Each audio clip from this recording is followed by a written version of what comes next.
தமிழ்நாட்டில் அரசியலில் வெற்றிடம் இருக்கா? தலைவர்களுக்கு பஞ்சம் இருக்கா? இல்லை, தலைவர்கள் ஏராளமான அரசியல் கட்சிகள் செயல்படுகின்றன. ஏராளமான அரசியல் தலைவர்கள் இருக்கிறார்கள். தலைவர்களுக்கு பஞ்சம் அப்படிங்கிறது மாதிரி நான் எப்படி சொல்ல முடியும்? நீங்கள் தான் பார்த்துக்கிட்டு இருக்கீங்க, நீங்களே பேட்டி எடுக்கிறீங்க.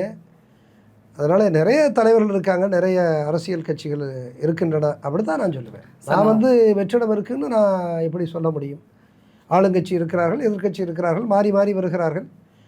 அதனால் புதிதாகலாம் தலைவர்கள்லாம் தோன்றி கொண்டு இருக்கிறார்கள். அதனால் நான் வெற்றிடம் இருக்குது அப்படிங்கிற மாதிரி நான் சொல்கிறதுக்கு இல்லை. அதை நீங்கள் எந்த கோணத்தில் கேட்குறீங்கிறது எனக்கு தெரியல. நான் ஆனந்த விகடனில் நான் ஒர்க் பண்ணும் பொழுது ஜெயலலிதாவோட மறைவுக்கு அப்புறம் நினைக்கிறேன், கலைஞர் அவர்கள் அரசியலேருந்து ஓய்வு பெற்று விட்டார். ஜெயலலிதா இல்லை. கலைஞர் ஜெயலலிதா இல்லாத இந்த தமிழ்நாட்டுக்கு ஒரு அரசியலுக்கு ஒரு தலைவர் தேவை அப்படின்னு ஆனந்த விகடனில் அட்டப்படத்தில் ஒரு ஃபோட்டோ போட்டு தமிழ்நாட்டில் வெற்றிடம் இருக்கிறது, தமிழ்நாட்டின் அடுத்த உங்கள் தலைவர் யார் அப்படிங்கிற மாதிரி அட்டைப்படத்தில் போட்டு யார் உங்கள் தலைவன், யார் உங்கள் சாய்ஸ் அப்படிங்கிற மாதிரி போட்டு பண்ணாங்க. அது ஆனந்த விகடனில் அட்டைப்படத்தில் போட்டது வேறு யாருமே இல்லை, அது நீங்கள் தான், சகாயம் ஐஏஎஸ் அவர்கள். நீங்கள் மட்டும்தான். உங்களை நேரடியாக ஃப்ரெண்டில் போடல, பின்பக்கத்துலேருந்து, அதாவது தலைக்கு மேலேருந்து ஒரு ஃபோட்டோ வச்சு, ஒரு டிராயிங் ஃபோட்டோ இல்லை, ஃபோட்டோ டிராயிங் மாதிரி அது கணிக்க முடியாது. உங்கள் தலைக்கு பின்பக்கம் வச்சு தமிழ்நாட்டை வெற்றிடத்தை நிரப்ப போகிற தலைவர் யார் அப்படிங்கிற மாதிரி போட்டிருந்தாங்க. ஸோ சொன்னது நீங்கள் தான். அதாவது ஒரு இளைஞர்களுக்கு ஒரு முன்மாதிரியாக திரு சகாயம் ஐஏஎஸ் உங்களை தான் விகடனே காமிச்சாங்க. நான் அங்கே விகடனில் நான் இருந்தேன், அதனால் அதை கேட்குறேன்.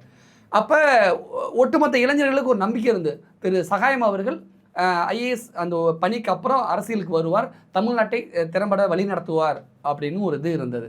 அது உங்களுக்கு தெரிந்ததா சார், அல்லது அது எந்த வகையில் உங்களுக்கு அது தெரிய வந்தது? இல்லை, நான் இப்போ நீங்கள் சொல்லக்கூடிய அந்த அட்டைப்படத்தை நானுமே பார்த்தேன், எனக்கு நினைவு தெரிஞ்சுதான். நம்மளை தான் போட்டிருக்காங்க அப்படிங்கிற ஒரு இது என்னாலையும் அதை ஊகிக்க முடிஞ்சு. நல்ல விஷயத்துக்கு தான் சொன்னதுனால நான் ஆனந்த விகடன் பேரை பயன்படுத்திக்கிட்டேன், ஏன்னா நல்ல விஷயம் அப்படிங்கிறதுனால. நான் ஆனந்த விகடன் இன்றைக்கு என்னை நான் ஒரு சாதாரண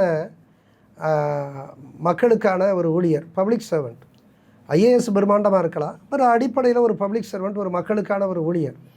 ஆனால் என்னுடைய பணியை நான் நேர்மையாக நான் செஞ்சுருக்கிறேன்.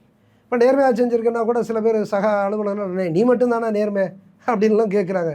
எப்பா நீங்கள் நேர்மையாக இருந்தால் வாங்கப்பா, எனக்கு நண்பர்களே இல்லைன்னு தான் நான் சொல்கிறேன்.